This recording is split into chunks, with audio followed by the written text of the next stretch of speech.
Bonjour, bonjour ma grande sœur. Il est midi ce dimanche, là bientôt, il est bientôt midi. Je reviens de faire des courses. Et donc je te fais une toute petite vidéo pour te saluer et te souhaiter une bonne nuit. Voilà, voilà. Donc on est dimanche 7 juin. Hier, Bibo est venu chez Félicien avec Adélie. Ils ont fait un poulailler, je t'enverrai la vidéo. J'ai fait une petite vidéo pour Félicien, un tout petit poulailler avec des caisses, avec des clés, tu sais, des palettes, des palettes. Ils ont récupéré. Puis Beau est très fort en bricolage, comme j'ai pu te dire. Et Félicien m'avait demandé de venir, et moi-même j'avais envie de venir, pensant voilà, quand j'aiderais Félicien à faire le jardin, ça me donnerait des idées, quoi, pour mieux comprendre comment on allait s'y prendre. Enfin bref, on a passé un après-midi. Moi, je suis venu vers 16 heures. J'avais fait une salade de fruits et un cake pour les enfants, puisqu'il y avait les enfants de Bibo et Adélie, bien sûr. Et finalement, bon, on a dîné là-bas, ça s'est passé gentiment l'après-midi. Et le soir, je suis revenu, donc, et la nuit, j'ai eu l'idée de faire un plat pour eux, parce que je sais qu'Adélie et Kiomi sont fatigués, surtout Félicien. Pas Adélie Kiomi, Félicien est fatigué, comme il travaille, il est contrarié, tu vois, actuellement, depuis qu'il travaille plus professionnellement dans son métier de kiné. Mais bon, ils assument avec leur bébé et tout ça, tu vois. Donc ils ont besoin d'être un peu seuls, quoi, se reposer le dimanche matin, ils se retrouvent. Et moi-même, quand je vais les voir, souvent, ils m'invitent pas à dîner parce qu'ils ont envie d'être seuls, mais je m'en offense pas, je sais que c'est légitime, tu vois, se retrouver seuls, ils aiment retrouver leur calme. Surtout dans le chambard familial, quand il y a tous les petits-enfants, parce que Briac, il est vraiment silencieux et calme. Et c'est qui est très important, alors que les enfants, tant de Clarisse que d'Adélie, bon, ben, ils vivent leur âge, hein, c'est pas le même âge qu'un nourrisson, quoi. Alors, je suis revenu dans la nuit, j'ai eu l'idée de faire un bon plat, un bon, comment on appelle ça, un tagine, un genre de tagine avec du coriandre et des boulettes de viande hachée. Parce que Félicien avait dit à Bibo que le dimanche matin, bon, ben, il le réservait à sa femme, quoi, tu vois. Donc, ils se sont réveillés tard. Et moi, j'ai eu l'idée, j'ai dit, tiens, comme, tu vois, c'est ça, le tagine que j'ai fait, tu vois. Et, et Félicien avait dit, donc, voilà, tu vois, c'est un genre de tagine avec des pommes de terre, des courgettes, comment dire, des aubergines, enfin, et du coriandre et de l'oignon, et des vraies tomates pelées que j'ai hachées, quoi. Enfin bref, je ne vais pas te raconter tout. Enfin, toujours est-il, j'avais fait un gâteau aussi, tu vois, un gâteau. Et j'ai dit, comme Bibo va se réveiller de bonne heure, je sais qu'ils vont se réveiller de bonne heure, je vais les inviter à, pendant que, ben, de venir la matinée, puisqu'il m'avait dit, si tu veux, tu viens au restaurant hier midi, il m'avait dit, demain on va manger au restaurant. Et moi, le soir, j'ai dit, attends, ils vont prendre leur petit déj vers 8 9 heures, je vais préparer un repas, et Bibo, ça sera une occasion, avec ses enfants et Adélie, de venir me voir ici, de jouer. Moi, je prépare le repas, tu vois, j'ai fait ça, là, et le gâteau, quoi, tu vois. Et comme j'ai de la salade et tout, je leur ai fait une petite vidéo, à 2 heures du matin, j'ai terminé la cuisine.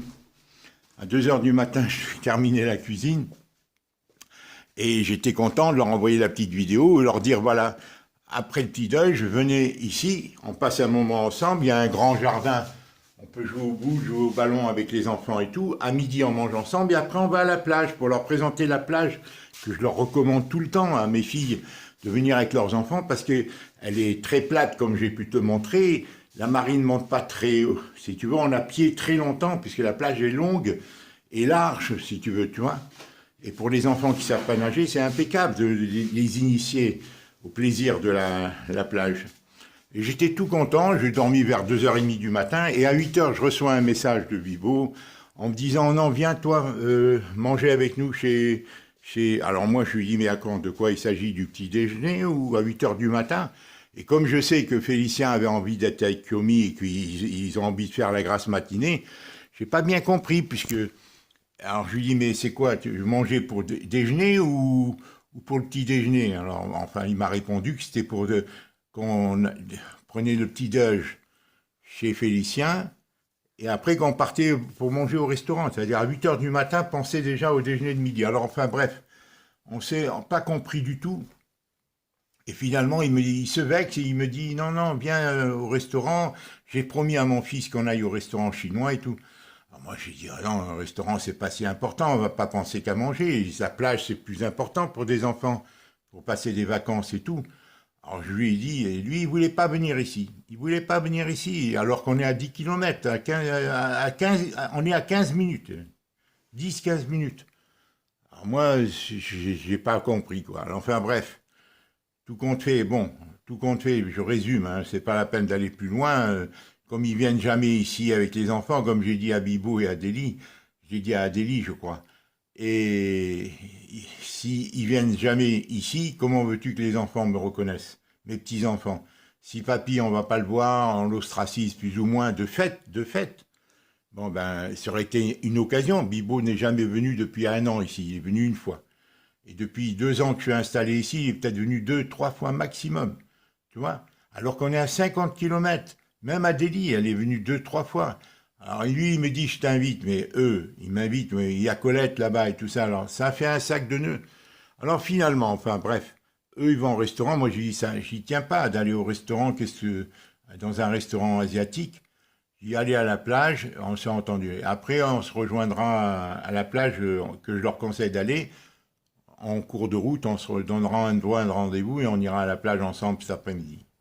Enfin bref, j'abrège, hein, parce que, tu sais, je veux te dire, hein, c'est pas facile hein, pour un papy de vivre ces choses-là.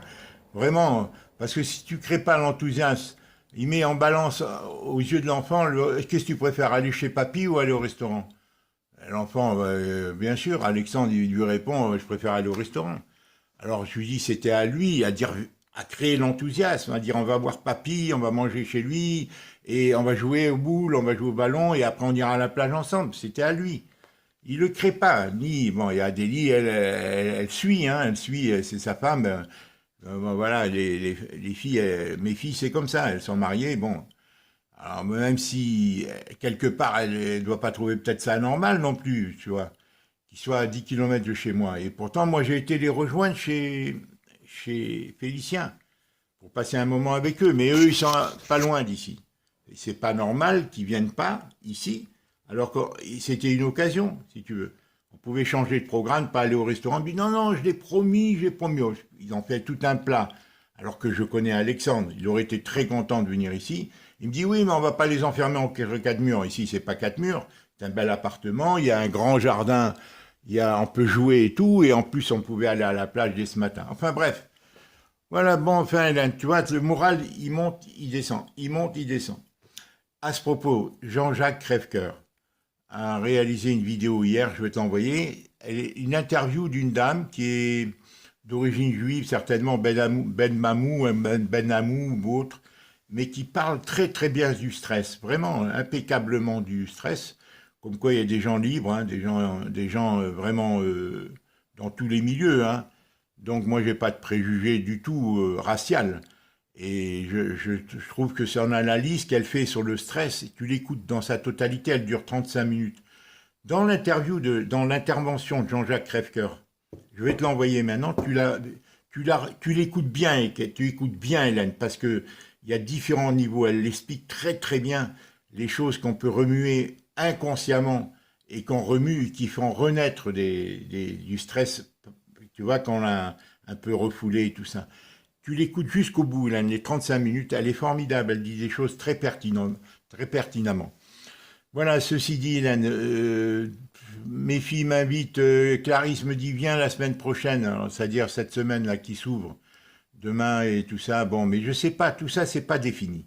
Tout ça est entre les mains de Colette. Tant qu'on ne pourra pas se croiser, Colette et moi, Hélène, ça n'ira pas. Parce que je ne saurais pas si j'y vais pour moi, pour les aider, pour moi, parce que j'ai besoin de voir mes petits-enfants, mais si à chaque fois il faut demander l'aval de Colette des maris, des uns, des autres, voilà. Alors, pour les aider, je ne veux pas aussi être là-bas, ça soit sous forme de prétexte, je vais là-bas pour vous aider. Je vais là-bas pour les voir, comme j'ai vécu hier, j'ai dit à Félicien, j'étais très heureux de venir chez vous, de vous voir vivre et de ne pas exister en sorte d'être là parmi vous, sans être le clou, le l'ourang-outang, la bête qu'on vient voir, qui arrive, qu'on reçoit, tu vois, d'être parmi eux, comme Colette. Vivre les événements importants ensemble, en famille, réunis, ça c'est que je ne vis pas depuis, parce que je vais chez l'un, chez l'autre, la famille jamais réunie une seule fois. Elle a été réunie à Noël dernier, hein, depuis que je suis ici. Et j'aimerais vivre normalement et participer normalement, contribuer à aider mes filles qui sont vraiment dépassées, elles ont toute leur bonne volonté. Il faut les remettre sur un rail et leur redonner confiance en elles et leur redonner l'initiative dans leur couple et surtout avec leurs enfants.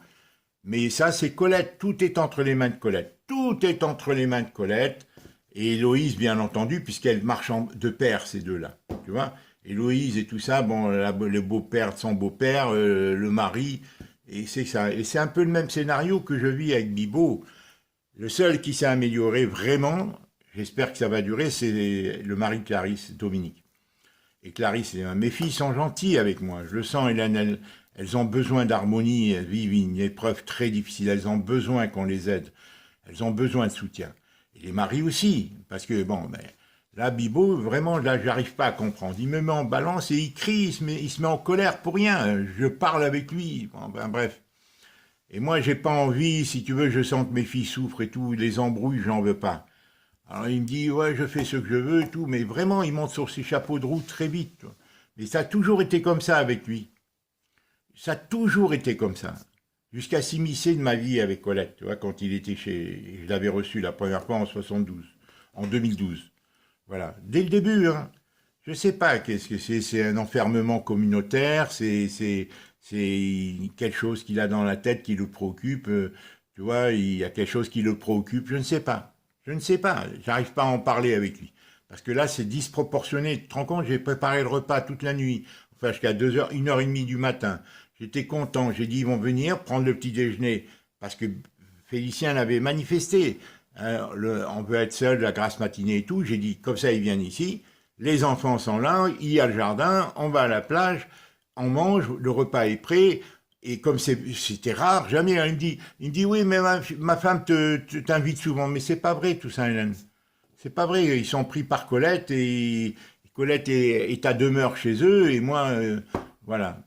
Tout ça, c'est pas vrai. Et c'est pour ça qu'il faut résoudre ce problème. Qu'on ne tire pas prétexte de la présence de Colette qui est à demeure. Elle est jamais seule comme moi. Moi, je suis toujours seul. Elle est toujours, hein, pour les unes et pour les autres. Aujourd'hui, c'est la fête des mères. Je suis sûr qu'elle doit être chez Héloïse. Tu comprends? Voilà. Et c'est depuis 8 ans comme ça, depuis qu'elle est partie, hein, les anniversaires et tout. Et c'est ça qui est injuste. C'est ça qui est inadmissible chez Colette. C'est là que je dis, mais est-ce que vraiment, c'est parce que moi, je me tais, Hélène. Je fais pas d'histoire, je prends tout sur moi. Tu vois, je prends tout sur moi, hein, que y a pas, parce que la plupart, personne, aucun homme ne supporterait ça.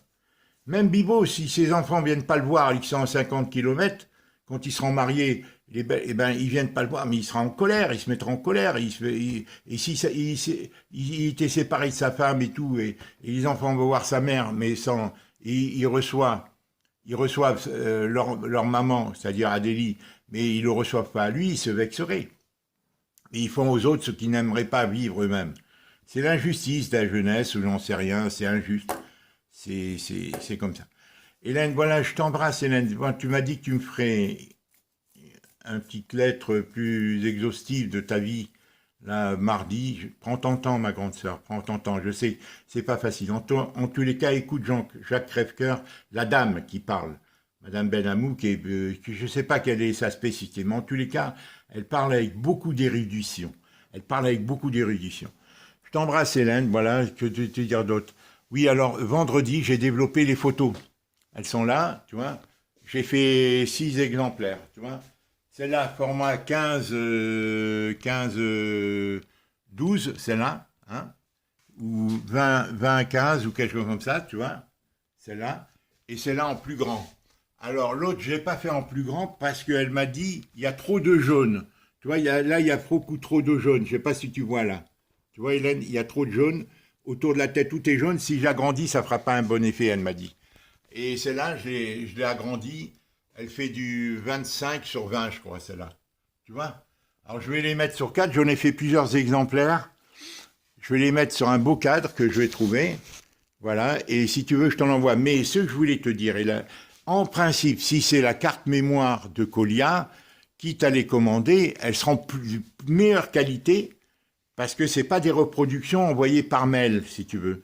Si c'est directement pris sur la carte mémoire et que c'est des belles photos, elles seront de meilleure qualité si elles sont développées directement par la carte mémoire envoyée à Kodak ou un gars qui fait les développements. Tu vois, c'est ce qu'elle m'a dit. Tu vois, parce que là, moi j'en ai fait plusieurs exemplaires, tu vois, je les ai ici, là. Je les ai ici, je crois. Hein, où elles sont? Ben, j'en sais rien où elles sont. Ben, là, quelque part. Hein. Non, c'est pas ça, ça doit être ça. Tu vois? Voilà. Alors, tu vois? Alors, j'en ai fait plusieurs exemplaires. Et... Alors, tu veux que je t'en envoie? Je vais en envoyer une à André, je ne sais pas laquelle. Je vais en envoyer une des deux à André, la mettre en cadre. Elle sera contente de la voir. Hein, je ne sais pas laquelle tu préfères, toi, celle-là. Moi, les deux, je les trouve très bien. Les deux, je les trouve très bien, Hélène. Hein, formidable, formidable. Je ne sais pas quel âge tu avais là. Tu dois avoir 50 ans. Voilà, ben oui, on n'a pas tous les jours 20 ans. Ma grande sœur, je t'embrasse. Je me prépare là pour aller rejoindre vers 13h30, 14h la plage. Et où vont venir me rejoindre Bibo et voilà. Ceci dit, dans l'ensemble, c'est comme ça, Hélène, tu vois, il y a des hauts et des bas. Mais écoute la dame, Madame Ben Mamou, là, de Jean-Claude Crèvecoeur. D'accord, j'ai d'autres choses à te dire, tu sais, c'est infini. Bon, c'est infini, tu sais, notre dialogue. Ça me rappelle aussi quand j'étais jeune et que tu me disais, viens, raconte-moi une histoire, je m'asseyais au pied de ton lit, et après tu dis, bon, maintenant laisse-moi dormir. J'étais ta berceuse, j'étais ton nounours, quoi. Je t'embrasse, Hélène. À très bientôt. Ça m'a contrarié, tu vois, le truc de Vivo ce matin. J'ai déjà du mal à émerger, tu vois, parce que rien n'est stabilisé avec mes enfants. Ils sont gentils, les enfants de... Même Alexandre et tout, il le fausse, Bibo fausse sa relation. On dirait qu'il veut pas que j'ai de relation avec ses enfants. Sincèrement. Sincèrement, c'est ma conviction. Il veut pas qu'ils développent des attaches avec nous. Voilà, que ça soit superficiel, surtout pas avec moi. Pourquoi? Ça, c'est une énigme. Et Adélie se prête à ça parce qu'elle est impuissante certainement, parce que c'est pas son intérêt à elle. C'est pas l'intérêt des enfants. Et les enfants, ils ont besoin d'équilibre, ils ont besoin d'harmonie, ils ont besoin de liens. Il faut les ouvrir sur le monde. Moi, c'est ce que j'ai fait avec les miens. Je les ai pas enfermés, la preuve. Au revoir, ma grande sœur. Je la poste tout à l'heure. Et tu me dis quand tu l'as reçue. Au revoir. Je sais que j'ai pas de tes nouvelles, mais tu m'as dit mardi. Même si c'est mercredi, jeudi, mais j'aimerais communiquer. Peut-être un jour tu auras le téléphone, mais je t'imagine fatigué, épuisé. Et c'est pour ça, écoute, Madame Ben Mamou, écoute-la, c'est une Canadienne, hein, et écoute-la parce qu'elle donne vraiment des conseils, vraiment, elle analyse bien ce qu'est le stress, ce qu'on vient de vivre, à travers ce qu'on vient de vivre, que nous tous on vient de vivre, et comment réémerger, comment reprendre possession. C'est dans l'inconscient, hein, ces choses-là. C'est dans l'inconscient, ça agit, moi je le sais. J'ai des hauts et des bas, et bon, moi, il y a l'état familial et tout. Tout ce que je refoule, que je n'exprime pas avec Colette. Parce qu'il y a beaucoup de choses. J'ai une révolte en moi, hein, vis-à-vis de Colette. J'ai une révolte, c'est une incompréhension à tout détruire comme ça. Après tant de souffrances, tant d'épreuves pour élever nos enfants. Tu vois, regarde les oiseaux là qui viennent. Tu vois, ils sont plusieurs, ils viennent. Tu les vois là derrière, hein. Il y a des mésanges et tout. Hein. Voilà. Ça me fait un balai d'oiseaux. Hein. Ils viennent, ils partent, ils viennent, ils partent. Ils me craignent pas, ils me voient hein, derrière la vitre. Ils sont pas miro, hein. Tu sais, ils ont toute une vie, hein, les oiseaux. Hein. Regarde, il y a un par terre, un partout. Ouais, je t'embrasse, Hélène. J'embrasse Jade, bien sûr, et tu salues Adéliana. À très bientôt, tes nouvelles. Au revoir, ma grande sœur.